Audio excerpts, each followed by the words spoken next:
resapan, terutama berbagai akan setia kepada nusa dan bangsa dan akan memenuhi segala kewajiban yang ditanggungkan kepada saya oleh jabatan ini.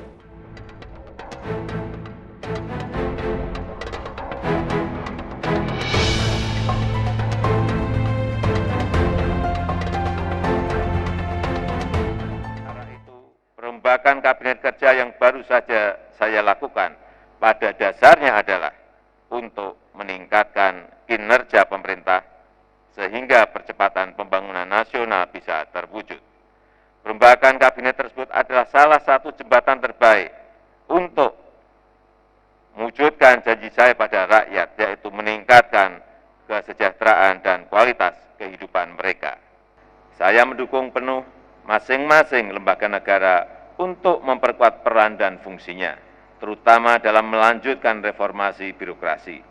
Saya berharap lembaga negara makin kuat dalam memberantas korupsi sebagai bagian dari perwujudan akuntabilitas dan transparansi pemerintahan. Kita juga berkewajiban untuk saling menjaga kewibawaan lembaga-lembaga negara, saling bersinergi, dan meningkatkan kepercayaan publik nasional maupun internasional. Ingat, kita sedang berjuang untuk mensejahterakan seluruh rakyat Indonesia. Akhirnya, saya mengajak para pimpinan lembaga-lembaga negara untuk berperan lebih besar dalam memelihara stabilitas politik demi percepatan pembangunan nasional. Ini yang kita lanjutkan bahas karena disebutkan di pidato Presiden. Ini dari tadi kita jeda tuh ketawa-ketawa terus di sini. Soal reshuffle, siapa dulu? Mas Tanto deh. Apa Mas yang bisa diungkapkan soal bongkar pasang kabinet ala Presiden ini? Kalau kami melihat ada dua persoalan besar yang mengganggu kinerja Presiden. Pertama adalah persoalan politik dan kedua adalah persoalan ekonomi. Dan kalau tadi Presiden mengatakan bahwa jurus untuk merubah itu semuanya adalah dengan reshuffle, oke. Tapi permasalahan sekarang ini adalah Presiden hanya mendandani, hanya memperbaiki kerusakan di bidang ekonomi dengan mengatur kembali dan mengganti beberapa satu menteri ekonomi. Nah sekarang persoalan politik, kegaduhan politik, misalnya kasus belum bersatunya Partai Golkar, P3, kemudian ada kasus lagi setiap hari marak demo PSSI di kantor Kemenpora. Itu adalah hal-hal yang akan mengganggu kinerja Presiden sendiri. Saya kebenaran di Komisi 1, itu feedback dari perwakilan-perwakilan kita di luar negeri itu, mengapa investasi itu seret masuk ke Indonesia? Salah satunya adalah trust yang belum terbentuk dari pemerintah asing terhadap Indonesia. Trust itu dilihat dari mana? Dilihat dari stabilitas politik. Karena itulah Menko Polhukam diganti gitu ya, Bang Rio? Ya. Nah, jadi bagi saya selama persoalan ini tidak dibereskan oleh Presiden, maka persoalan ekonomi itu hanya akan selesai separuh saja. Karena antara stabilitas politik dengan stabilitas ekonomi itu adalah dua hal yang berdempet. Mas Tanto sepakat nggak Menko Polhukam diganti? Oh sepakat. Itu tidak ada kegaduhan politik pun yang pertama kali harus diganti. Semua adalah itu. Semua sepakat itu. Bang Rio, jadi satu kursi yang hilang ini Nasdem ikhlas dong ya, karena publik kayaknya semua sepakat itu diganti Menko Polhukam. Enggak, ini bukan soal ikhlas atau nggak ikhlas. Jadi jawabannya ya. Karena begini, itu adalah hak prerogatif Presiden.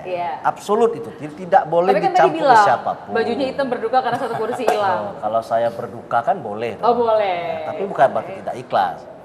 Jadi kalau tadi disebutkan oleh Mas Tantowi soal konflik partai. Nah konflik partai itu terjadi sebelum Jokowi dilantik.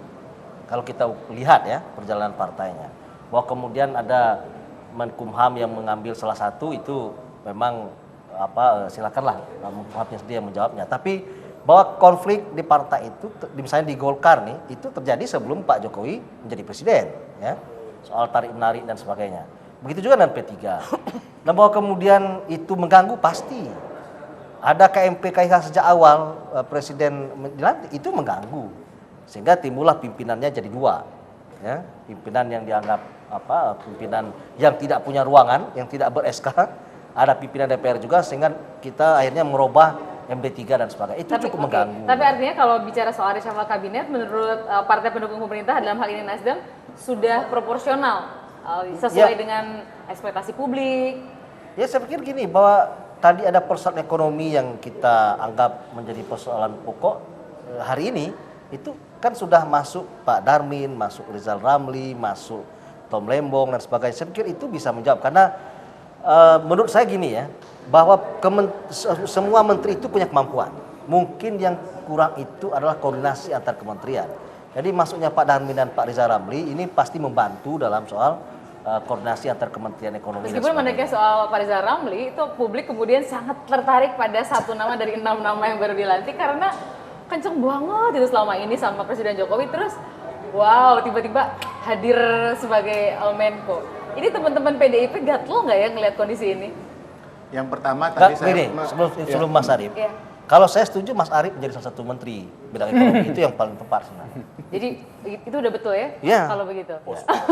Sepakat semua gitu. Pada satu nama yang tiba-tiba masuk tiba-tiba itu, masuk itu. yang kita nggak kenal siapa itu sebelumnya, tiba-tiba. Itu keliru sekali, Mas. Begini Prof, yang aneh itu. Saya setuju dengan Anda.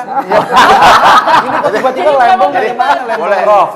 Prof, kita tidak pernah mengenal nama itu. Tiba-tiba begitu nama itu dicalonkan oleh Presiden sebagai itu, muncullah di media sosial data-data beliau aneh itu. dan Yang ajaib. unbelievably amazing, begitu kan? Sangat Kalau menakjubkan. ini kan jelas kawan ini. Saya setuju. Bang Mesti Arief. ada Arief yang masuk ke sana.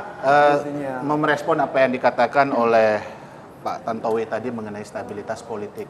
Ukuran dan indikatornya apa kalau kita berbicara dalam kebijakan negara ya.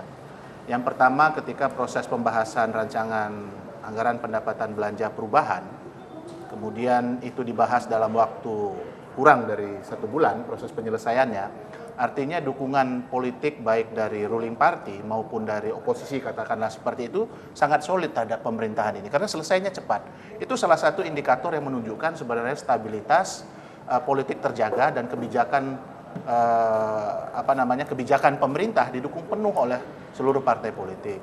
Kalaupun kemudian ada dinamika yang berkembang di masing-masing parpol, menurut pandangan kami, kalau kita baca dari media, itu juga adalah merupakan sebuah dinamika yang memang harus diselesaikan melalui mekanisme dan aturan yang ada, yang mengatakan bahwa pemerintah juga memang tidak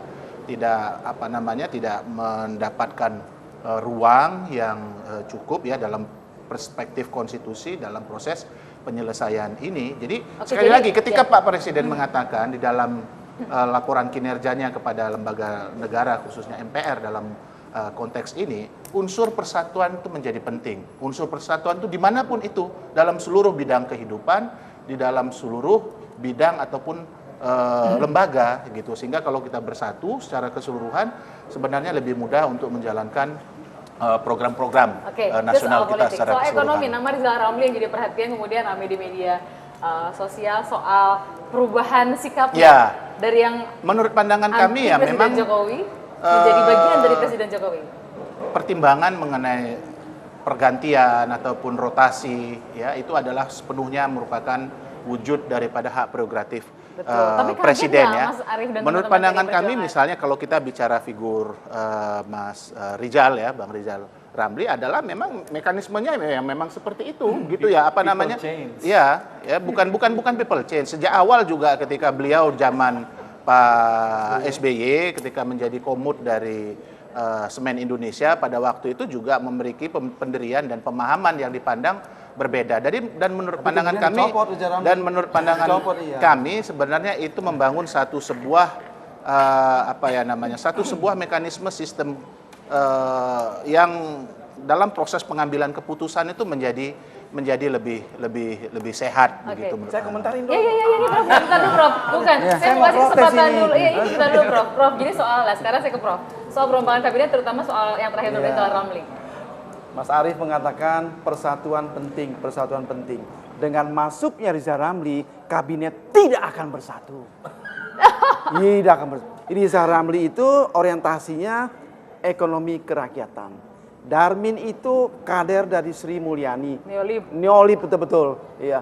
Riza Ramli dengan Bambang Brojonegoro juga tidak akan ini. Apalagi dengan Rini Suwandi, Rini Sumarno gitu kan. Baru 1 hari menjabat sudah konflik dengan Rini. Nah, saya senang sama Riza Ramli. Kan dibuka kan soal Garuda kan. Buat apa beli 30 unit Airbus gitu kan? Memang ngawur menurut saya. Itu kan untuk jarak jauh. 10.000 miles itu kan buat apa? Garuda ke LA sudah ditutup, ke Amsterdam sudah ditutup, baru belum lama dibuka lagi. Jadi keliru. Tapi utang Prof terus, gini, utang menurut terus. Prof, Iya. Ini apa bakalan dibalik gesek-gesekan. Pilihan presiden Iya. memilih Rizal Ramli yang malah sebelumnya itu Saya akan keras jawab. banget. Saya akan jawab. Jawaban saya 1000% benar karena saya tahu Riza Ramli semula diplotkan Menteri Keuangan atau Menko Perekonomian. Saya tahu persis. Tetapi ditentang oleh satu pusat kekuatan lain. Tarik menarik. Ini reshuffle-nya harus tarik menarik. Percaya sama saya Tina. Nah, akhirnya tapi Riza Ramli ini smart akhirnya. Dia pinter dia. Dia terima bujukan dari Pak Jokowi. Oke lah, Menteri Maritim. Begitu dia duduk, langsung dia masuk ke Pak Jokowi. Dia sarankan diubah nama nomenklatur itu. Itu membawa konsekuensi yang sangat luas sekali. Diubah menjadi Kementerian Maritim dan Sumber Daya. Katanya Presiden Jokowi langsung setuju. Dengan berubah nama ini, itu Kementerian SDM, pariwisata semua masuk di Jadi bawah Kementerian koordinasi. Perekonomian berkurang wewenangnya. Iya. Karena rame lagi sama Pak Termasuk Rini juga berkurang. Nah, di sini bakalan kelas Tina. Jadi menurut Prof tidak menggambarkan persatuan. Tidak, betul. Buktikan omongan Cipta Lesmana nanti. 3 bulan dari sekarang, Prof. Coba lihat ya. Jadi kira-kira dari shuffle lagi Oh, nggak, Ntar? di siapa lagi? Ini 1000% pasti. Prof baru juga Pasti mulai, di siapa Prof. kedua. Loh, waktu Pak Jokowi umumkan kabinetnya, 3 jam setelah diumumkan, saya muncul di televisi, saya nggak sebut namanya. Saya katakan ini kabinet jelek. Kabinet kerja Oh, waktu diumumkan. iya. Buktinya bagaimana? Ganti, Langsung emang. kan, iya kan? Oke. Sekarang saya katakan di iNews di sini, tidak sampai setahun reshuffle yang kedua lagi, pasti. Mas Imam, sedikit dari Anda, dari Dewan Pers, terutama untuk, ya boleh ngingetin teman-teman media juga menyikapi. Ya, kalau kita lihat dari pidato Pak Jokowi tadi, sesungguhnya substansinya itu bagus. Artinya bahwa kritik beliau, seandainya terlepas dari soal kalimat yang mengeneralisir tadi, itu memang kritik itu layak untuk kita pikirkan, untuk menjadi semacam bahan introspeksi bagi teman-teman pers. Dan juga kita juga perlu sampaikan kepada Pak Jokowi seringkali bahwa Pak Jokowi itu justru memicu perdebatan tentang hal yang remeh-temeh.